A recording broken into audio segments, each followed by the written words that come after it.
안녕하십니까, 박성현 교수입니다. 자, 이번 시간에는 쭉 넘어가셔서 복합사례 1번 144페이지를 한번 보도록 하죠. 자, CFP의 작용 인증자가 공정민 씨가 쭉 보는 거예요. 그러면은 패턴이 대부분 다 비슷하죠.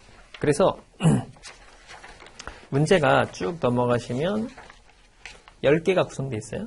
복합사례 2번 또 10개죠. 그래서 보통 한 3개 과목 정도가 보통 섞여 있죠. 그래서 첫 번째 복합사례 1번은 그 1번 문제하고 그 다음에 2번, 그 다음에 2번까지가 이제 보통 재무설계 파트 중에서도 기본 재무설계에 관련된 내용이고 3번, 4번, 5번이 보험설계죠. 6번, 그 다음에 7번, 그 다음에 8번까지가 투자설계고 그 다음에 9번, 10번이 우리가 이제 세금설계입니다. 자, 복합사례 2번으로 가시면 자, 1번, 2번, 그 다음에 3번이 보험설계고 4번, 페이지 167페이지에요.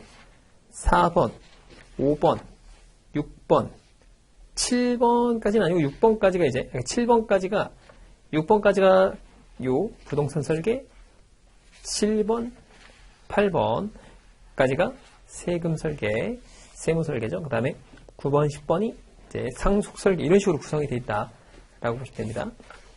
자, 넘어가면 종합사례는 이제 20문제가 나오기 때문에 굉장히 지문이 길죠. 쭉 넘어가시면 뭐 20문제씩 이렇게 있다라는 거니까 일단 우리가 복합사례를 먼저 보니까 복합사례 위주로 먼저 보도록 하겠습니다. 그러니까 여러분이 이제 주로 그 강남 같은 데 가면은 이 사례 이런 그 재무 설계를 해주는 회사들이 많이 있죠. 뭐 포도 재무 설계도 있고 많이 있어요. 근데 수익 구조가 우리나라는 피베이스하고 커미션 방식인데 우리는 이제 보통 커미션 방식이죠. 그래서 뭔가 팔아가지고 수익이 나와야 돼 라는 거잖아요. 뭐 상담 수수료 받거나 그러진 않잖아요. 피베이스가 아니기 때문에 커미션 베이스라서 뭔가 팔아야 되니까 그러니까 보험이랑 펀드를 팔잖아요. 그러니까 이 사람이 좀 나한테 뭐 뭔가 팔아먹는 거 아니야? 이런 생각이 들 법하니까 좋게 이렇게 비춰지지가 않죠. 근데 만약에 이제 뭐 상담 수수료를 받는다. 당신이 나한테 상담하면 돈 줄게. 뭐 이런 식으로 된다면 좋은데 그렇지 않으니까. 그래서 그런 거를 이제 탈피하기 위해서 너 많이 노력을 하고 있죠. 자, 그래서 이제 뒤에 뭐가 있냐면 쭉 넘어가시면 사례 연구가 있어요. 234페이지로 가시면 이 사례 연구처럼 사실 만들어주는 게 목적이에요. 그 고객이 왔을 때 어떤 현금 흐름을 판단해서 전체적인 그런 재무설계 프로세스 있죠. 우리가 배우는 그 재무설계 프로세스에 따라서 이렇게 처리하는 게 나옵니다. 그럼 그렇게 하는 게 원래는 맞겠죠. 그래서 고객한테 좀 계속적이고 지속적으로 이런 서비스를 해주는 게 목적이고 거기에 따른 비용을 받는 게 맞는데 현재 그렇진 않죠. 자, 여러분들 시험장에 갔을 때 복합 사례하고 종합 사례를 꼭 풀어보시는데 저도 그랬지만 사실 복합 사례 풀기가 싫어요. 특히 종합 사례는 진짜 풀기 싫죠. 그래도 꼭 풀어보셔야 되고요. 인내 끝에 이 앞에 있는 이 사례집에 있는 이 종합 사례를 푸는데 뒤에 가시면 이제 우리가 이제 그 쭉 넘어가서 문제가 또 한 세트가 나오잖아요. 모의 테스트라고 나오잖아요. 이 모의 테스트를 절대 잘 안 푸시더라고요. 근데 여기서가 문제가 조금 차이가 있습니다. 그래서 꼭 다 풀기를 권장드릴게요. 자, 그리고 이 사례집은 특이하게도 사례집을 한 10번 정도를 푸세요. 그러니까 다른 문제집을 여러 번 풀어봐야 큰 의미가 없습니다. 이걸 10번 정도 푸는데 패턴이 똑같기 때문에 이 패턴대로 나온다는 걸 좀 기억을 하시고 문제집이 제일 중요합니다. 요 사례집을 푸는 게 중요해요. 교과서 위주로 학습해라 라는 게 이런 뜻이죠. 그래도 시간이 나오면 그때 문제집을 푸세요. 제가 10번 정도 푸는데 10번을 푼다는 개념이 뭐냐면 처음에는 하나 푸는데도 1시간씩 걸리죠. 그런데 한 5번 정도 반복을 하시면 틀린 문제들이 주로 나와요. 맞는 건 항상 맞고 틀린 건 항상 틀리거든요. 그러니까 틀린 거 위주로만 쭉 보시면 나중에는 전체적으로 보는데 뭐 1시간에서 2시간 정도면 될 정도로 문제만 딱딱, 이런, 이렇게 풀었구나 정도만 보시면 됩니다. 그러니까 TVM이냐, 뭐 캐시플로우냐, 뭐 이런 거니까. 자, 한번 가봅시다. 1번. 정병체부. 그러니까 여러분들은 이걸 갖다가 보실 때는 당연히 그 앞에 있는 내용을 볼 필요가 없죠. 왜냐하면 문제로 바로 들어가면 되는데 저는 대충 볼게요. 왜냐하면 이런 게 있다를 보지 않고 푸는 분들이 있어서. 자, 144페이지로 한번 가보겠습니다. 정병채 씨가 있고, 그러니까 이영미 씨가 있어요. 정병채 씨가 지금 현재 연봉이 6천만 원이죠. 자, 여자분이 계신데 배우자인데 전업주부예요. 그러니까 이분이 이제 일을 하는 것과 하지 않는 것을 좀 잘 봐야 됩니다. 자녀가 몇 명이냐? 어떻게 봐야 되죠. 자녀에 따라 교육비라든가 이런 게 되고, 그 다음에 세금 설계가 나오기 때문에 자녀에 대해서 미성년자는 기본공제 대상자구나, 배우자도 기본공제 대상자구나, 뭐 이런 거를 세금과 같이 엮어서 봐야겠죠. 자, 2020년도 12월 31일 현재 가입일이 있고요. 자, 그 다음에 평가 금액이 있습니다. 평가 금액을 기준으로 계산하는 겁니다. 그래서 25, 20, 132, 1500이 있는데 거기서 제일 중요한 게 뭘까요? 자금 용도입니다. 이 자금 용도가 가장 중요해요. 왜냐? 얘는 그 목적으로만 써야 돼요. 그러니까 예를 들어서 거기 보면 정기예금은 교육자금이니까 교육자금 계산할 때 반드시 반영을 해야 되고요. 자, 연금저축펀드는 은퇴자금으로 활용해야 됩니다. 그럼 주식형 펀드하고 MMF는 없으니까 그때는 다른 용도로 사용한다는 말이 있으면 그 용도로 사용하면 됩니다. 특히 이 보험 설계에서 생명보험 필요보장을 계산할 때 여기가 그 필요보장에서 빼줘야 되는 그런 내가 가지고 있는 자산에 포함이 됩니다. 자, 생명보험은 있는데 생명보험도 항상 잘 봐야 될 게 밑에 있는 주입니다. 주. 이 시험은 자, 주석을 잘 봐야 돼요. 주석을. 처음이라서 쭉 설명을 드릴게요. 자, 종신보험이 있는데 종신보험은 2억이에요. 종신보험이 뭡니까? 사망하면 나오는 거죠. 그러니까 사망보험금이에요, 이게. 그런데 시험에서 많이 나오는 게 변액연금보험입니다. 자, 변액연금보험은 돈도 나오지만 중간에 사망보상금이 나오죠. 사망보험금이 나와요. 그래서 그거를 내 평가금액에 더해서 봐야 됩니다. 자, 밑에 보면은 주석 1번을 보니까 그냥 사망하면 2억 원, 60세 만기 정기 특약에서 1억 원이 추가로 지급된다. 60세 이전에 사망하게 되면 1억 원이 추가로 지급되고요. 자, 암보험이 있습니다. 암보험은 자, 누가 중요하냐? 피보험자죠. 정병채 씨가 암에 걸리면 이영미 씨가 타고요. 암보험 투도 이영미 씨가 암에 걸리면 이영미 씨가 탑니다. 그러니까 제 생각에는 가족력이 있어서 정병채 씨가 조금 더 암으로 돌아가신 분들이 가족이 좀 많다라고 생각해 볼 수가 있겠죠. 자, 만기가 있는데 약 한 20년짜리입니다. 자, 월납보험료가 종신보험 16만 3천원, 위험 8천원, 2만 1천원이다. 그런 얘기입니다. 자, 자동차보험 있어요. 대인1, 그러니까 대인2, 대물이 있고요. 자기신체사고, 자차가 있죠, 자차. 무보험 자동차 상해, 이렇게 있습니다. 보험료가 60만원이다. 1년이죠, 1년. 조심할 거, 자동차 보험은 월간 내는 게 아니고 월 단위가 아닙니다. 거기 위에 있는 생명보험은 월 단위고요. 밑에 있는 건 연 단위죠. 여러분 자동차 보험 내면서 2만원, 3만원씩 월로 내지 않죠. 한 방에 냅니다. 자, 주택화재보험. 주택화재보험 원래 싸요. 만원입니다, 만원. 연간 만원이에요. 월당 만원이 아니고 연간 만원입니다. 자, 넘어가면 부채가 있는데 그 신용카드 잔액이 276만원, 아파트를 구입할 때 7천만원 대출을 받았고요. 거기 보면 이제 매번 나오는 거 대출 만기 20년 만기 이렇게 있잖아요. 그럼 월복리니까 12로 나누어서 PMT 계산하고 그 다음에 대출 잔액을 계산해야겠다. P1, P2 눌러서 아무트 기능을 이용해서 계산하면 되죠. 자녀 교육 결혼 비용은 항상 물가 상승률을 감안해서 계산해야 돼 라는 거니까 밑에 있는 자, 분석을 위한 가정 중요하겠죠. 자, 조심할 거 일반적인 은퇴 설계 등은 물가 상승률로 올라가고요. 자, 그 다음에 교육비 상승률은 교육비 상승률로 계산해야 됩니다. 교육비는 자, 수익률이 이렇게 있습니다. 자, 봅시다. 1번. 설명안으로 묶은 것은 뭐냐? 적절하게 1번. 24회를 상환한 주택담보대출 6,500만 원이래요. 자, 그럼 주택담보대출 얼마예요? 1번. 주택담보대출은 받을 때 7천만 원이었어요. 7천만 원. 자, PV를 눌러주고, 그 다음에 이자율이 4%죠? 12분의 4에 I 눌러주고, 자, 월단위 상환이니까 20년 만기고, 중간에 뭐가 없죠? 중간에 거치가 없어요. 자, 그 다음에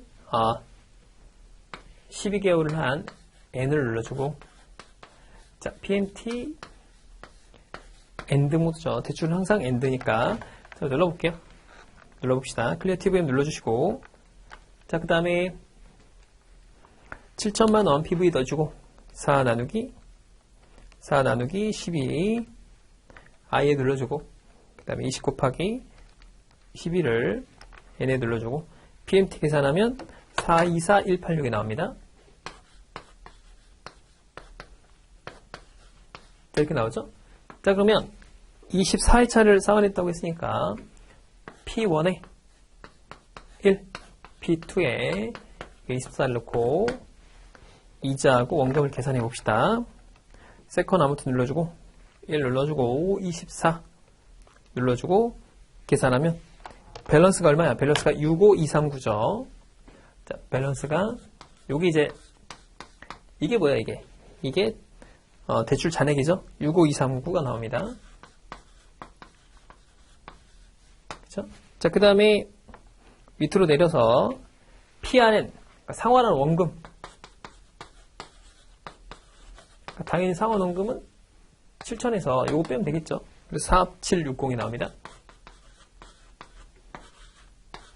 우리 식에 있는 거. INT가 나오죠? 이자. 지금까지 상환했던 이자는 5420이 나옵니다. 그러니까 여러분 눌러보면 되겠죠? 계산이 됩니다. 자, 동일한 대출 이율을 적용된다고 가정할 때 현재 물가 기준이 얼마냐면 현재 물가가 2%예요. 자, 현재 여기 보면은 물가는 2%씩 올라가고 있고요. 자, 금리가 몇 %입니까? 거기 보면은 금리는 4%죠.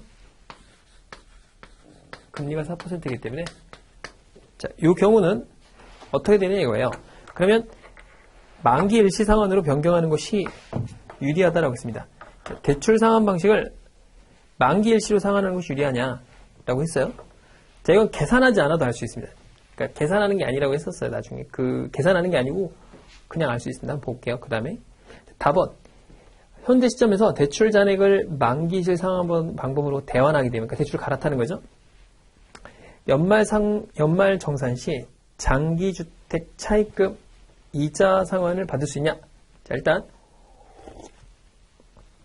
다를 보면 주택담보대출 잔액을 그 만기 일시 상환 방식으로 대환하게 되면 거기 보면은 이자를 20년 만기고요. 15년 이상이라고 하셨죠. 그 다음에 이자를 전액 공제받죠. 그런데 이 사람이 뭐예요? 근로자이기 때문에 돼요. 그러니까 사업자면 안 되죠? 그러니까 근로자이기 때문에 일단 됩니다. 그러니까 다는 틀렸네요. 공제받을 수 없다. 라고 했는데 공제를 받을 수가 있어요. 그러니까 틀렸죠. 일단 다는 틀렸다. 그러니까 쉽게 알 수 있죠. 그 다음에 나도 틀렸어요. 자, 어떻게 할 수 있느냐? 자, 일단 물가 상승률이 금리보다 높으면 그때는 만기 일시가 유리해요. 자, 반대로 금리가 높으면 무조건 상환에 나가는 게 좋습니다. 그래서 분할 상환으로 하는 게 좋아요.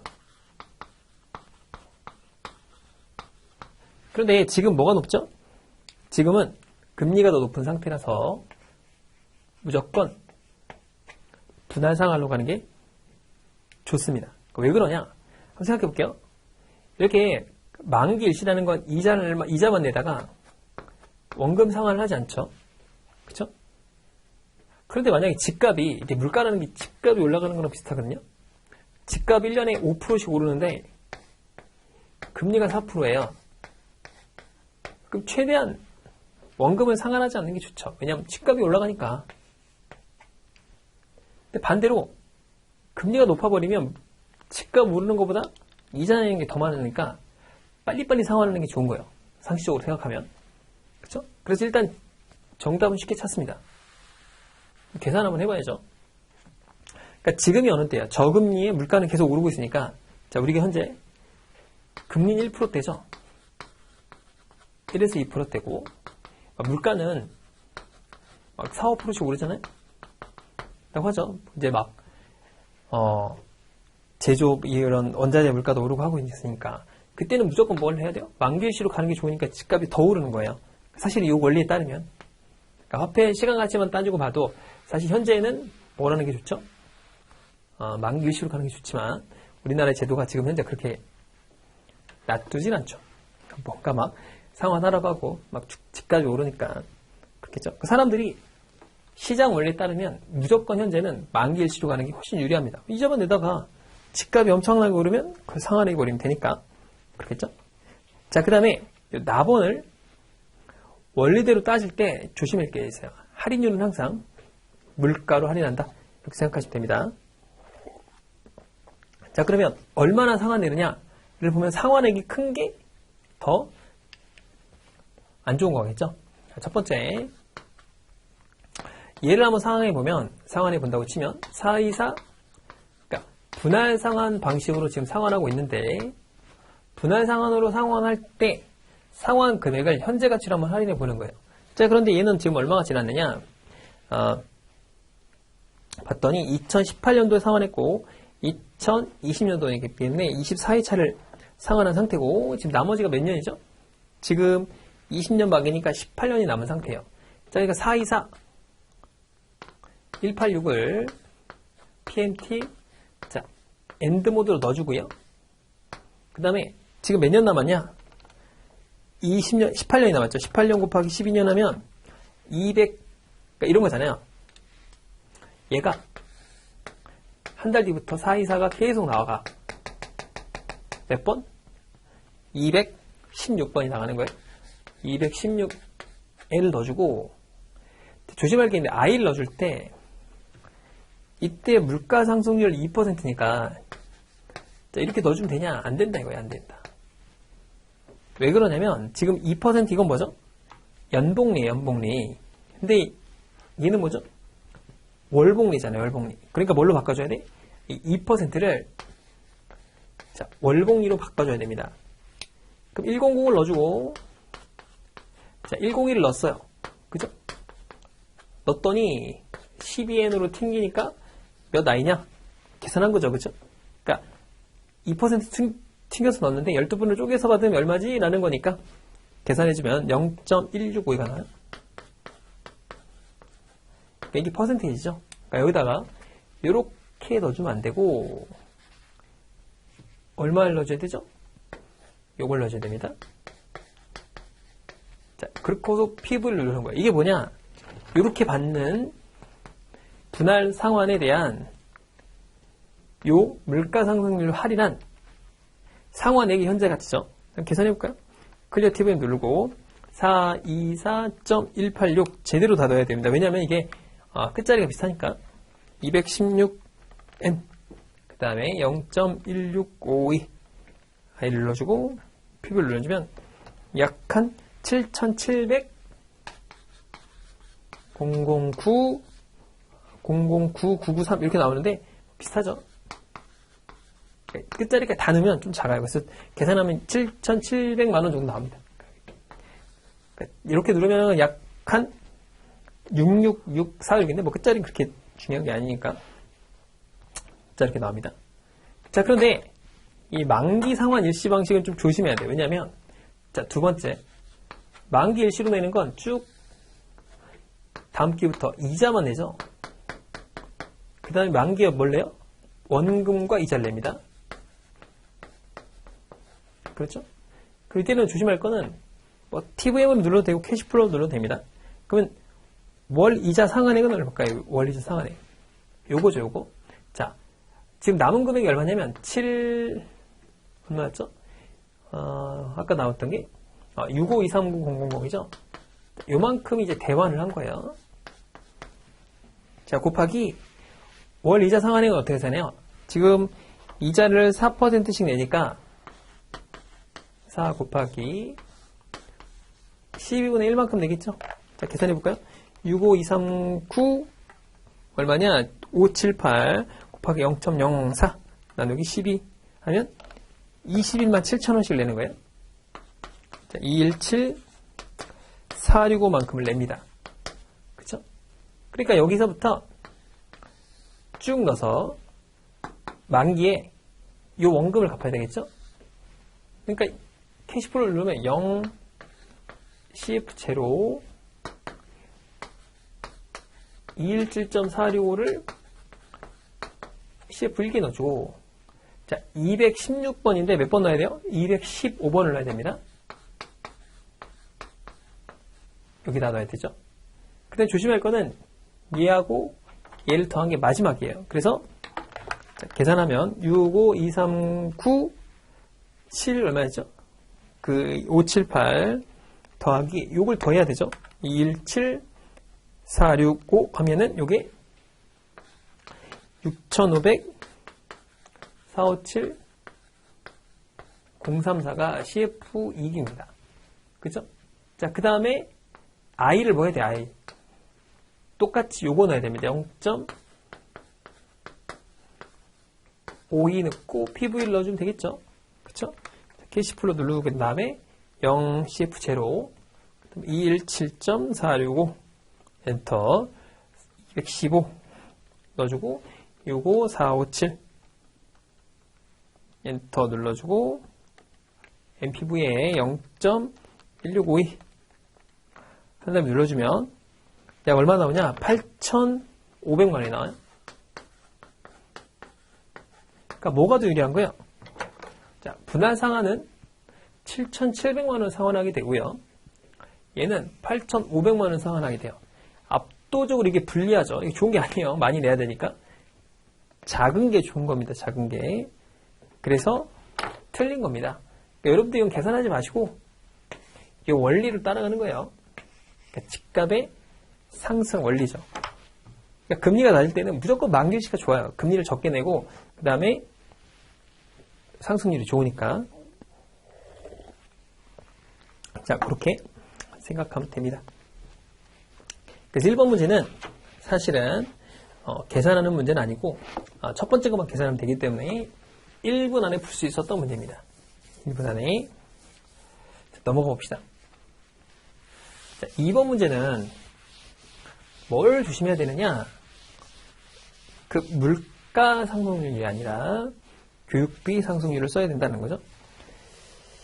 자, 그래서 부부의 요 대학 자녀에 대한 대학 교육자금을 계산하는 겁니다. 자, 정의란이 대학에 입학하는 시점까지 마련하게 되고요.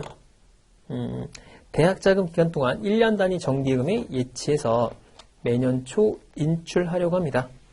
자, 그렇다면 일단 이 자녀가 몇 살이냐? 3살이에요, 3살. 이름이 일환이네요. 정일환 군이 현재 3살이죠. 자, 어쨌든 결론은 타임테이블을 잘 그리는 게 이 시험에 합격하는 비결입니다. 자, 보게 되면은 대학교에 몇 살이 들어가느냐를 봤더니 19세부터 이때부터 그러니까 16년 남았네요. 4년간 뭘 계산하는 거죠? 1,000만 원이 필요하다 라는 거예요. 자, 그 다음에 교육비 상승률 3%, 물가 상승률 2%. 또 볼게요, 그냥. 자, 그 다음에 투자 수익률은 5%입니다. 5%. 그죠? 자, 이때 조심할 건 5%인데, 이게 전체 포트폴리오 수익률이에요. 그러니까 이 사람이 이렇게 밑에 있는 걸 다 투자했을 때 5%가 나오는 거고요. 자, 이 사람은 정기예금으로 투자하기 때문에 정기예금은 2.5%입니다. 그러니까 여러분이 이제 시험 보러 가실 때 내가 수익률은 I야, 물가 상승률은 R이야, 그 다음에 교육비 상승률은 뭐 G라고 놓고서 얘는 3%야. 이렇게 그냥 일정하게 놓고 계산하면 좀 계산하기 편합니다. 왜냐면 이제 시험지가 막 계속 넘겼다 하기가 좀 불편하거든요. 자, 그렇게 생각하시면 되고. 자, 한번 보겠습니다. 그럼 현재 이제 그 4년간 필요한 교육자금을 계산해 보면 0 CF 제로, 그러니까 0을 또 눌러야 되죠? 1기 16번이니까 15번 넣어야겠죠? 자, 1000만원 CF 1기에 그 다음에 4번이 들어가 있죠? 자, 그 다음에 교육비 상승률과 투자 수익률을 계산해야 되는데 조심할 게 있어요. 자, 이때 조심할 게 뭐냐면 우리가 투자 수익률을 5%라고 넣으면 안 돼요. 그러니까 우리가 이제 증액시 저축을 잘 보면 증액시 저축의 수익률이 I-R 1.0R 요게 K율이잖아요. 그러니까 K율을 이렇게 계산하면 좀 빠릅니다. 계산하면 빠른데 이렇게 계산하면 돼요. I-R 그때 이게 5%니까 5 이게 5%라고 생각하고 5 교육비 상승 3% 이렇게 계산하면 안 된다 이거예요. 왜냐? 이 문제는 정기예금으로 예치하기 때문에 이 수익률을 이렇게 쓰면 안 돼요. 2.5%로 해야 됩니다. 요걸 써야 돼, 2.5%. 그러니까 2.5 3 1.03으로 나눠야 됩니다. 이거 마이너스일 수 있어요. 그러니까 반드시 뭐 수익률이 마이너스가 아니고 K율이기 때문에 마이너스 가능합니다. I로 넣어주고 NPV를 계산해도 되겠죠. 그러니까 뭐 거기 보면 이제 뭐 그 TVMC로 계산했는데 여러분들 그냥 캐시플로우로 계산하는 게 더 빠릅니다. 0, 그 다음에 15번 눌러주고 1000만원 4번이죠. 4번. 자, 그 다음에 NPV 누른 다음에 2.5 빼기 3 나누기 1.03 하고 NPV를 계산하면 4년간 대학 입학 시점에서 얘는 계산한 거고 요거는 43556이 나옵니다. 자, 이렇게 나오죠? 그렇죠? 자, 여기 계산해도 되고 뭐 입학 시점에서 준비된 자금 자, 그 다음에 대학 시점에서 부족한 건데 자, 물어본 게 이거니까 저희는 그냥 차례대로 계산해 볼게요. 그럼 얘가 이제 계산한 거에서 PV를 넣어주고 조심할 거 2.5i에 몇 년도죠? 19년 뒤, 얘가 16년 뒤죠. 16년 뒤. 16년에 FV를 계산하면 64655가 나옵니다. 무슨 얘기냐면 얘가 이제 이때 시점이죠. 3살 때. 3살 때 교육비 필요자금이에요. 그러니까 자, 43556을 PV로 놔주고 몇 년만큼? 16년만큼 올라갑니다. 올라가서 몇 프로 올라가야 돼? 조심할 거 2.5%로 올라가야 되죠. 그죠? 왜 그러죠? 정기예금 이자로 올라가야 돼요. 자, 그래서 FB를 계산하면 그 당시에 필요한 게 얼마냐? 64659가 나옵니다. 그러니까 얘는 언제적 시점이에요? 얘는 19살 때 시점에 그때 시점에서의 교육비가 됩니다. 그러니까 그때 당시에 필요한 교육비예요. 자, 그런데 자, 일단은 그 대학 시점에서 준비되는 자금이 얼마냐? 이런 거죠. 자, 그럼 현재 조심할 게 있어요. 정기예금의 투자 원금은 1,900만 원이고 현재 금액이 얼마냐? 정기예금의 자, 현재 자금은 2천만 원입니다. 평가 금액으로 계산해야 돼요. 자, 곱하기 몇 퍼센트 올라가요? 2.5%입니다. 1.025 곱하기 16승만큼 올려주면 되겠죠. 그러니까 물론 뭐 PMT로 계산해도 되는데 더 빠르니까 계산하면 1.025 YX 버튼 그 다음에 1.16 1.025 그 다음에 16 곱하기 얼마? 2만원 하면 2,969만 원이죠. 이렇게 되죠. 이렇게 계산한 겁니다. 이건 원래 200을 PV로 놔주고 2.5i에 16n을 눌러도 돼요. 뭐 상관없으니까, 그쵸? 저희는 이제 이 버튼이 좀 작아요. 그래서 이렇게 누르는 게 좋고, B8 플러스 요 프로페셔널 있잖아요. 새로 나온 거. 걔는 이 타격감이 정말 안 좋죠. 그러니까 누를 때 빡빡해요. 그래서 버튼을 최대한 적게 누르는 게 좋아요. 그래서 이렇게 접근하면 되겠네요. 부족이기 얼마예요, 부족이? 요건 64, 659에서 빼기 29, 690을 해주면 3,400, 90만 9천원 정도 부족하죠. 자, 부족액이죠. 항상 요 계산을 잘 보면 세 가지 패턴이 있죠. 첫 번째, 필요한 자금, 준비된 자금, 이게 필요 자금이죠. 필요 자금에서 준비 자금을 빼면 부족액이 나오게 돼요. 이게 패턴이 똑같죠. 그럼 패턴이 얼마였어요? 3, 4, 9, 6, 9가 나와요. 끝자리 그렇게 중요한 거 아니니까. 9, 6, 9네요. 그러니까 시험장에서 이게 뭐 끝자리를 막 원단위, 천원 단위까지 맞추는 건 없어요. 자, 그렇게 됩니다. 자, 그 다음에 거기 보면은 자, 보겠습니다. 현재 보유하고 있는 정기예금만으로 24276이 부족하나요? 34969가 부족해요. 자, 부족한 교육자금 마련을 위해서 정기예금과 동일한 금리로 정기적금으로 추가 저축을 한다면, 자, 매월 말 154 927이냐라고 했어요. 자, 그럼 부족액이 이겁니다, 이거. 그런데 얘를 이제 매월 말로 저축해야 돼요. 자, 그런데 정기적금, 정기예금은 요거고, 앞으로 가면 정기적금의 이자율이 몇 프로냐? 아, 정기적금은 안 나와있네요. 그렇죠? 자, 그러면 그 부족액을 넣기 위해서 적금으로 넣으면 조심할 게 2.5%라고 해봅시다. 해결하기 위해서 그 적금으로 넣는데 적금에 대한 금리는 안 나와 있어요. 그러니까 뭐 2.5%로 계산하는 게 좋겠네요. 자, 그러면 매월 저축하는데 정기적으로 넣으니까 이게 증액식 저축이 아니죠. 그러니까 정액식 저축이기 때문에 그냥 기말 모드로 해도 되죠. 그러니까 얘를 34069를 969죠. 969를 FV로 그냥 넣어도 되죠. 왜냐면 증액식 저축은 기초로 땡겨와서 다시 역산해야 되는데 그렇지 않고 그냥 계산해도 됩니다. 자, 그 다음에 몇 년 동안 넣으래요?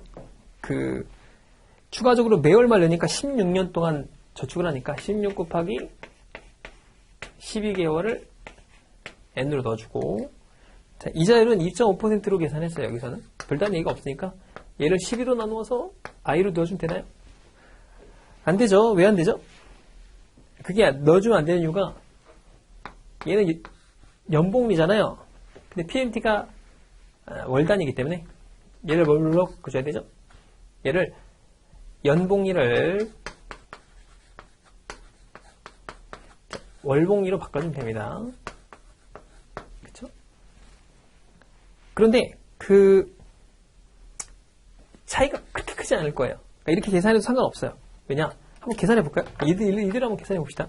자, 클리어 팁을 해주시고 3, 4, 9, 6, 9 FB 넣어준 다음에 2.5를 12로 나눠서 I에 넣어주고, 그 다음에 16 곱하기 12 N을 넣어준 다음에 PMT 엔드 모드 가면 148 313이 나와요. 이게 PMT 이게 I를 갖다 이렇게 넣어준 다음에 PMT를 계산하면 148 땡땡땡 나오거든요. 근데 이게 월봉리로 바꾼다고 해서 금액 차이가 엄청 날까요? 약간 커지겠죠? 148 313인데 많아야 뭐 1,000원 정도? 2,000원 정도입니다. 이게 14만 8천원이잖아요. 그러니까 15만 4천원이 절대 될 수가 없어요. 왜냐? 요거나 요 월봉이나 그렇게 차이가 있냐 이거죠. 그렇게 높지 않기 때문에 그래요. 자, 보면은 요걸 계산해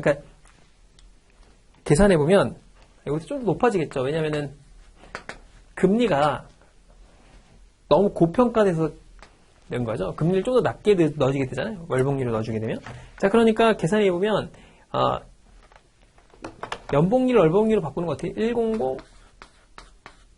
PV 10 2.5 12N에 I 이렇게 넣어주면 되죠. 그럼 이제 연봉리를 월봉리로 바꾼 겁니다. 계산하면 0.2062가 나와요. 0.2060이 나오거든요. 그럼 0.2060이니까 0.2060 곱하기 12 하면 약 2.47이거든요. 그러니까 이 정도 넣어야 되는데 원래는 요걸 넣었던 게 문제였죠. 그래서 0.2060을 넣습니다. i가 되겠죠. 그러면 얼마가 되느냐? 계산했더니 148669가 나와요. 이 정도 저축을 해야 되죠. 그겠죠? 그러니까 뭐 굳이 이걸 복잡하게 원래는 이제 정상적으로 하는 게 맞고요. 자, 정기예금을 해지해서 펀드로 투자하면 목표라는 투자 자금을 해결할 수 있느냐? 자, 펀드는 얼마냐? 펀드는 수익률이 지금 6%입니다. 6%. 그죠? 2천만 원 곱하기 1.06에 16승이죠. 16승. 그렇겠죠? 자, 여기 넣어볼까요? 그러면 1.06 XY 16승 곱하기 2천만 원 하면은 약 5,080만 원이 나와요. 근데 아까 6,400만 원이 부족한 금액이 얼마냐? 현재 자금이 요거잖아요. 그러니까 요게 5천만 원이고 6천만 원이니까 채울 수가 없겠죠. 그쵸? 안 됩니다. 자, 그 다음에 네 번째, 부족한 정기예금을 해지해서 주식형 펀드에 투자하더라도 목표하는 대학 자금에 부족하냐? 이거 빼면 되겠죠. 얘에서 얘를 빼면 돼요. 그 빼보면 64, 659 빼기 50807을 하면 1385이 맞죠? 끝자리 거의 버려도 돼요. 어차피 비슷할 거니까. 맞다. 그럼 여기까지 풀고 바로 여러분들은 넘어가셔야 됩니다. 더 이상 보면 안 돼요. 그렇죠? 자, 그 다음에 전 수험상의 목적이기 때문에 5번도 한번 풀어보겠습니다. 자, 정기예금을 해지하여 주식형 펀드에 투자하고 추가적으로 주식형 펀드를 매월 말 투자한다면 자, 얘도 그게 없잖아요. 증액식 저축이 아니니까 여기다가 뭘 넣으면 되죠? 똑같이 넣는데 부족액이 얼마예요? 1385이에요. 조심할 거. 자, 얘에다 넣어주고 16 곱하기 12n에다가 자, 얘 때는 이게 약 몇 퍼센트냐? 6%니까 얘는 월봉리 잘 계산해야 됩니다. 왜냐면 이게 약간 차이가 많이 벌어지겠죠. 6%의 연봉리, 월봉리 차이는. 그래서 100 PV, 106 FV, 12NA. 자, I를 눌러보면 0.4868이에요. 기간도 길고 차이가 많이 나기 때문에 자, 0.488 눌러볼까요? 4868 곱하기 12 하면 약 5.84%거든요. 그러니까 0.16%를 더 늘려주는 거니까 곱하기 12 하면 0.5848이거든요. 416, 그러니까 5.84%나 된단 말이죠. 그렇죠? 그러니까 여기다가 요걸 넣어줘야 돼요. 0.4868i 의 PMT 엔드본드를 해줘야겠죠. 자, 이렇게 하면 계산해보면 얼마가 나오냐? 43,774원입니다. 이렇게만 넣으면 된다는 거죠. 33,000원이 아니고 43,000원입니다. 그럼 그냥 한번 계산해볼까요? 그냥 이걸 12로 나누어서 12분의 i 그럼 해볼까요? 13852 잠깐만. 클리어 팁을 해주시고 13852 FV 누르고 16 곱하기 12를 n에 넣어주고 그다음에 그냥 6%를 나누는 거예요. 6을 12로 나눈 다음에 i로 넣어주고 PMT 계산하면 43140이 나오죠. 그렇겠죠? 그래서 뭐 차이가 많이 나긴 하는데 이 정도 되면 우리가 좀 이제 실력이 늘었으니까 그냥 단순하게 계산하기보다는 꼭 월봉리를 연봉리를 월봉리로 바꾸는 걸 꼭 기억하세요. 자, 우리 시험은 거의 99% 이상이 연봉리를 월봉리로 바꾸는 건 나옵니다. 과거에는 월봉리를 연봉리로 바꾸는 건 없었어요. 근데 어쩌다 문제 나올 수 있습니다. 뒤에 하나 나오죠. 기억해 둡시다. 자, 그 다음에 넘어가서 다음 정보를 참고로 자녀 독립점 부양 기간 및 배우자 은퇴 기간 중 필요소득을 충족하기 위해서 추가적으로 필요한 생명보험 필요보장액이 얼마냐라고 했죠. 자, 그럼 무조건 뭘로 나눠야 돼? 이건 타임테이블을 잘 그려야 됩니다. 자, 아이가 3세예요. 자, 그리고 자녀, 일단, 이영미의 기대수명은 90세고요. 현재 이영미는 32세입니다. 전업주부이기 때문에 일을 하지 않아요. 그 다음에 아이가 3세예요. 그래서 독립을 언제 하느냐? 27세에 합니다. 자, 그러면 이 기간이 24년이니까 24년을 더하면 이거 24년이에요.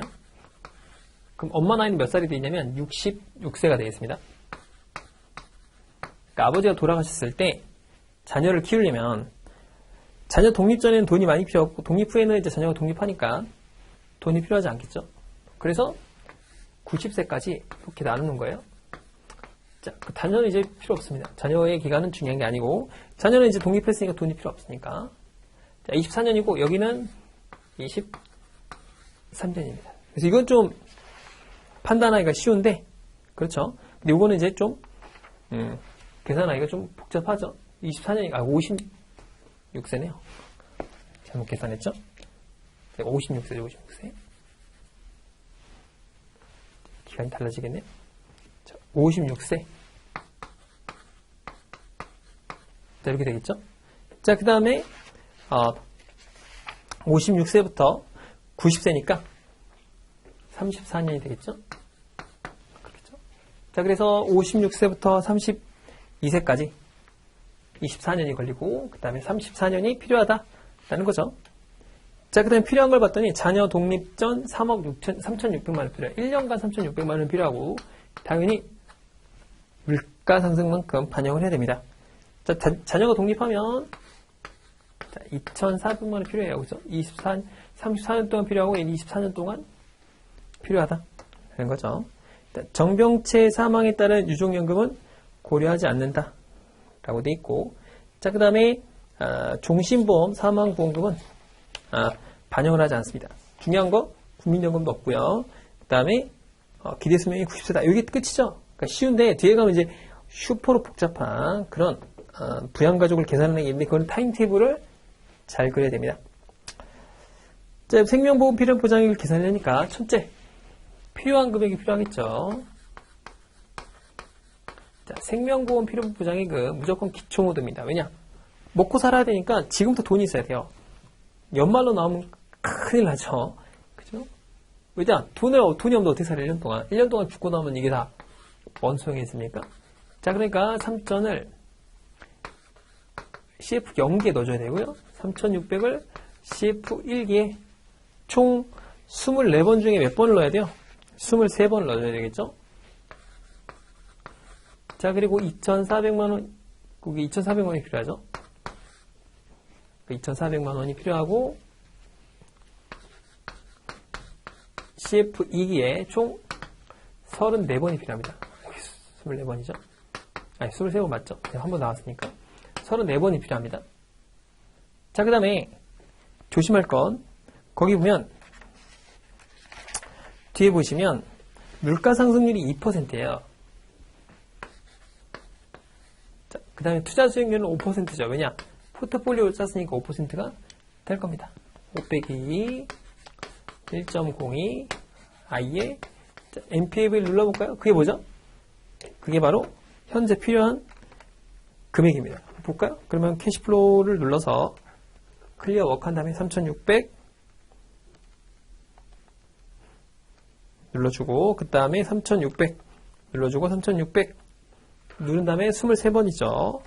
그 다음에 2,400 눌러주고 3,034번 눌러준 다음에 그 수익률은 502 나누기 1.02 인터 누르고 MPV 계산하면 89418이 나왔죠.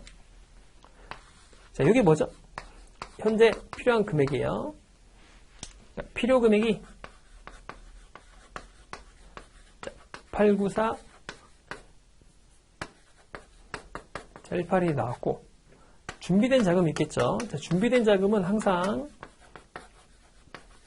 목적 자금이 없는 걸 빼주면 됩니다. 그 앞에 가보면 자 목적 자금이 없는 게 MMF하고 주식형 펀드가 있죠. 그쵸? 자, 그런데 거기 보면 그런 얘기가 나와요.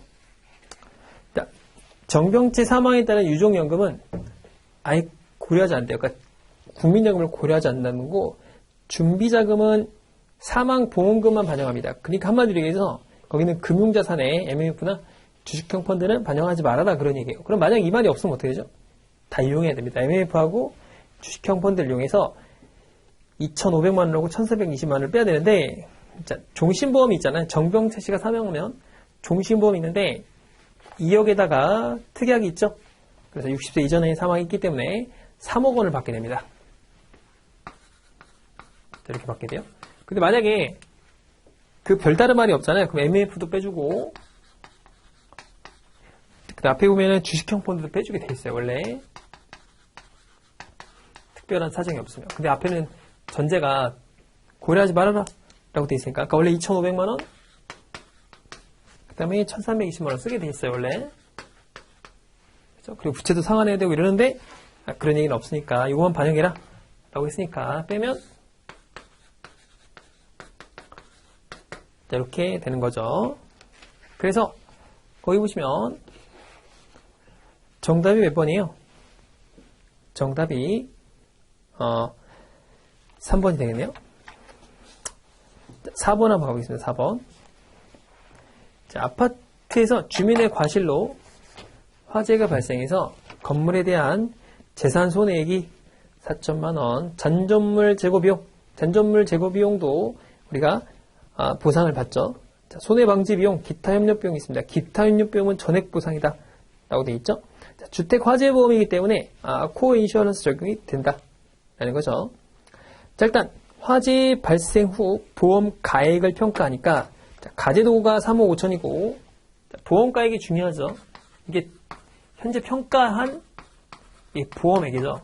그래서 그 건물이 3억 5천이고요. 이 보험 가액은 화재가 발생하고 난 다음에 측정을 해요. 그 다음에 가제도가 6천만 원입니다. 이거 잘 나오죠? 가제도가 6천만 원입니다. 자, 이런 상태예요. 그럼 이제 중요한 게 뭐냐? 이 사람이 가입한 금액을 봐야 되죠. 앞으로 가면은 가입 금액, 가액을 중심으로 해서 가입 금액이 몇 퍼센트냐라는 거죠. 뭐 이거 다 가입하면 전부 보험이고요. 아니면은 일부 보험이 되는데 얘는 1억 가입했으니까 일부 보험이 되고, 얘는 1,000만 원을 가입했습니다. 그렇죠? 그럼 원래 이거분에 요거만큼 보상을 하는데 코 인슈어런스 적용이 되니까 첫 번째 재산 손해는 비율로 비례보상으로 보상하게 돼 있죠. 자, 재산 손해액 4천만 원입니다. 자, 곱하기 원래는 3억 5천 분의 1억을 해야 되죠. 그죠? 그런데 거기다 얼마 곱해요? 0.8을 곱해야 되죠. 코어 인슈어런스 적용되니까. 그래서 계산해주면 약 1,400원이 보상하게 된다라는 거죠. 자, 그 다음에 잔존물 제거 비용도 비율대로 하죠.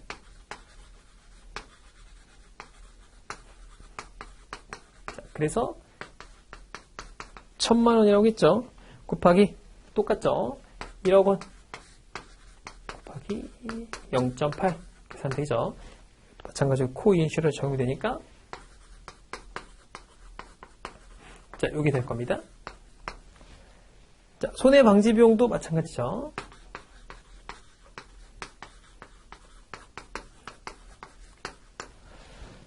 그래서 500만 원 곱하기 코어 인슈어런스 적용 곱하기 1억 원입니다. 그러니까 비례보상이기 때문에 똑같은 요식을 계산하면 돼요. 계산할 때도 그냥 이렇게 하면 계산하면 되죠. 350 곱하기 0.8 한 다음에 100, 그래서 100을 곱하면, 그러니까 이거잖아요. 350 곱하기 0.8 한 다음에 그 다음에 요거를 역수로 취하고 곱하기 100 해주면 뭐 35.7%잖아요. 뭐 이렇게 계산은 돼 있죠. 0.357이니까 다 여기가 이게 0.357이에요. 다 곱하면 되죠. 500만 원 곱하고 하면 되죠. 계산하면 1786이 나옵니다. 이렇게 나오죠. 자, 그 다음에 기타 협력 비용은 전액 보상이니까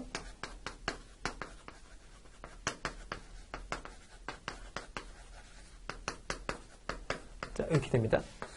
싹 다 더하면 되겠죠? 얘가 뭐예요? 얘가 주택 건물에 대한 손해배상액이에요. 다 더하면 24 3,000원이 나옵니다. 자, 그래서 이걸 찍으면 안 됩니다. 왜냐? 우리가 뭐가 있죠? 그 가제도구가 있잖아요. 가제도구는 얼마를 손해봤냐면 3천만 원이죠. 3천만 원 곱하기 예. 전체 6천만 원 가입한 거에 코인슈런스 0.8 곱하기 1,000만 원입니다. 계산하면 약 625만 원이 나와요. 얘에다가 얘를 더해야 되죠. 3,089만 3천 원이 나온다. 그래서 3번이 정답이 되겠네요. 그렇죠? 자, 그래서 이번 시간 여기까지 하고요. 다음 시간에 5번부터 풀어보도록 하죠. 수고 많으셨습니다.